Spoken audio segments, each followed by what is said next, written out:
Hi అండి. Welcome back to my channel ABK creations. ఈరోజు వీడియోలో ఉసిరి దీపం కథ.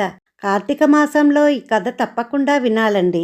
కార్తీక మాసంలో ఉసిరి దీపాలు వెలిగించడం వల్ల కలిగే లాభాలు ఏమిటి, పురాణాల్లో ఇందుకు సంబంధించి ఎలాంటి ప్రాముఖ్యత ఉందో ఇప్పుడు తెలుసుకుందాం. మాసంలోకెల్లా కార్తీక మాసం అతి పవిత్రమైన మాసము. ఈ మాసము శివకేశవులకు చాలా ప్రీతికరమైనది. ఈ మాసంలో చేసే పూజలు, వ్రతాలు, స్నానాలు, దానాలు, జపాలు, దీపం పెట్టటము ఇలా ఏవి చేసినా అనేక రెట్ల ఫలితాన్ని ఇస్తుంది. కార్తీక మాసం వచ్చిందంటే చాలు చాలామంది ఉసిరి దీపాలు వెలిగిస్తుంటారు. ముఖ్యంగా శివాలయాలు, వైష్ణవాలయాల్లో ఉసిరి దీపాలను వెలిగించడం ఒక ఆచారంగా ఉంటుంది. కార్తీక మాసంలో ఉసిరి చెట్టుకు ఉసిరి దీపం వెలిగించడానికి ఎందుకంత ప్రాధాన్యం ఉందో అన్న దానిపై వశిష్ఠ మహాముని తన శిష్యులకు ఒక పురాణ కథ చెప్పాడు. పాండవులు వనవాసంలో ఉన్న సమయంలో కార్తీక మాసం వస్తుంది. ఈ సమయంలో శివపూజ చేయడానికి ఎక్కడా లింగం కనిపించదు. దీంతో ఏం చేయాలని ద్రౌపది ఆలోచిస్తున్న సమయంలో శ్రీకృష్ణుడు ద్రౌపదికి కొన్ని విషయాలను చెప్తాడు. పాండవులు చేసిన తప్పుల వల్ల ఇలా అరణ్యవాసం రావాల్సి వచ్చిందని, ఉసిరి చెట్టు కింద దీపాలు వెలిగించడం వల్ల ఈ దోషాలన్నీ తొలగిపోతాయని శ్రీకృష్ణుడు చెబుతాడు.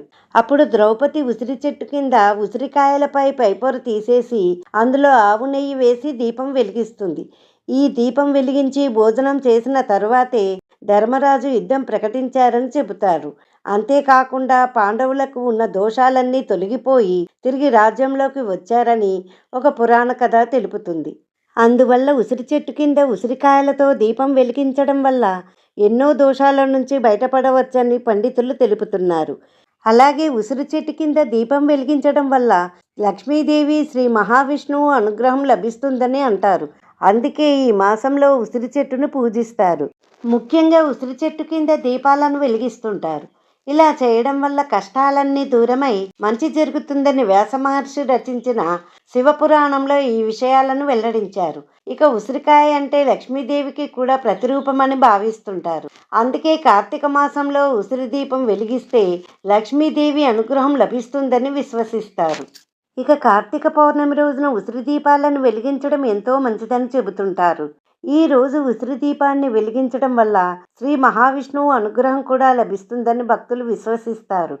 అలాగే కార్తీక పౌర్ణమి రోజున ఉసిరి దీపాన్ని వెలిగిస్తే నవగ్రహ దోషాలు కూడా తొలగిపోతాయని చెబుతుంటారు. అలాగే క్షీరాబ్ది ద్వాదశి రోజున తులసి చెట్టుకి, ఉసిరి చెట్టుకి వివాహం జరిపిస్తారు. తులసి చెట్టును లక్ష్మీ స్వరూపంగా, ఉసిరి చెట్టును విష్ణు స్వరూపంగా భావించి కళ్యాణం జరిపిస్తారు. ఉసిరి చెట్టు మహత్యం ఒక్కసారైనా వింటే పుణ్యఫలం దక్కుతుంది అని, ఇంట్లో అన్ని శుభాలే జరుగుతాయి అంటారు. కార్తీక మాసం వచ్చిందంటే చాలు వనభోజనాల కోసం ఉసిరి చెట్టు ఎక్కడ ఉందా అని వెతుకుతుంటారు. ఈ మాసంలో ఎంతో పవిత్రమైనదిగా పూజించే ఉసిరి చెట్టు కింద ఒక్క పూటైనా భోజనం చేయాలన్నది హైందవ సంప్రదాయం. ఇక కార్తీక పౌర్ణమి రోజున ఉసిరి దీపాలను వెలిగించడం ఎంతో మంచిదని చెబుతుంటారు. ఈ మాసంలో ఉసిరి దీపాన్ని వెలిగించే సమయంలో కొన్ని నియమాలను పాటించాలని పండితులు చెబుతున్నారు. అందుబాటులో ఉసిరి చెట్టు లేకపోతే కొమ్మైనా వెంట తీసుకెళ్లి మరీ భోజనం చేస్తుంటారు. ఎందుకంటే కార్తీక మాసంలో శ్రీ మహావిష్ణువు, లక్ష్మీదేవి ఇద్దరూ కొలువై ఉంటారన్నది విష్ణు పురాణ కథనం.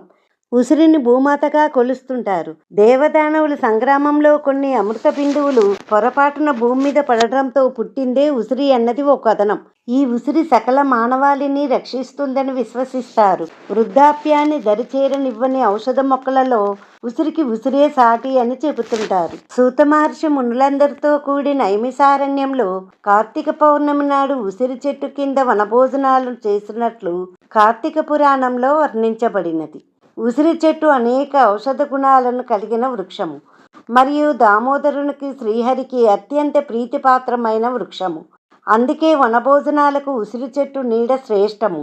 వనభోజనాల ప్రారంభానికి ముందు ఉసిరి చెట్టు మొదట్లో విష్ణుమూర్తి పటాన్ని లేదా విగ్రహాన్ని ఉంచి పూజించి ఆ తరువాత ఆనందంగా పెద్దలు, పిల్లలు, బంధువులు, మిత్రులతో కలిసి వనభోజనాలను చేస్తారు.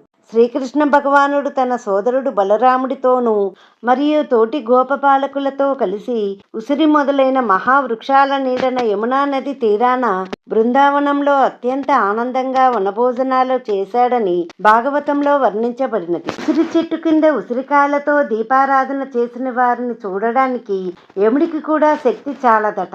ఉసిరి చెట్లు ఉన్న తోటలో వనభోజనాలు చేస్తే వారి మహాపాతకాలు సైతం తొలగిపోతాయి. ఉసిరి చెట్టు మీద ఈ కార్తీక మాసంలో నారాయణుడు ఉంటాడని, అందుకనే ఆ చెట్టుని ధాత్రీ నారాయణుడిగా భావించి పూజలు చెయ్యాలని శాస్త్రాల్లో చెప్పారు. ఉసిరి మన ఆరోగ్యానికి సంజీవని లాంటిది. రోజు ఉసిరి ఏదో ఒక రూపంలో మనం తినాలి. ఇందులో షడ్రుచులలోని చేదు తప్ప మిగతా 5 రుచులు ఉన్నాయి. ఈ చెట్టు గాలి కూడా చాలా మంచిది. ఉసిరి చెట్టు నీడపడిన నీళ్లతో స్నానం చేస్తే చాలా మంచిది. ఈ చెట్టు గాలి పీల్చడం మంచిదవటం వలన ఈ నెల రోజులు ఈ చెట్టు దగ్గర దీపాలు, పూజలు, ప్రదక్షిణాలు, వనభోజనాలు అంటూ ఎక్కువసేపు ఈ చెట్టు దగ్గరే గడపాలని చెప్పారు. చూశారు కదండి, ఉసిరి చెట్టు ప్రాముఖ్యత, ఉసిరి దీపం ప్రాముఖ్యత తెలుసుకున్నారు కదా. ఈ వీడియో కనుక నచ్చినట్లయితే లైక్ చేసి షేర్ చేయండి. మరిన్ని ఇంట్రెస్టింగ్ వీడియోస్ కోసం మా ఛానల్ సబ్స్క్రైబ్ చేసుకోండి.